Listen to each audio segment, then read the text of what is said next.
আশ্বিনের মাঝামাঝি উঠিল বাজনা বাজি। পূজার সময় এলো কাছে।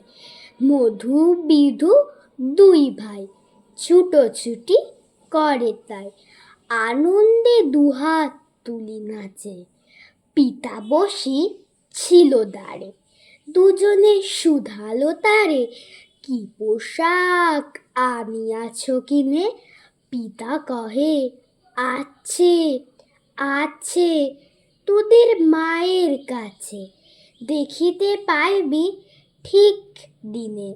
সবুজ সহে না আর, জননীরে বারবার কহে, মাগো ধরি তোর পায়ে। বাবা আমাদের তরে কি কিনে এনেছে ঘরে? একবার দে না মা দেখায়ে।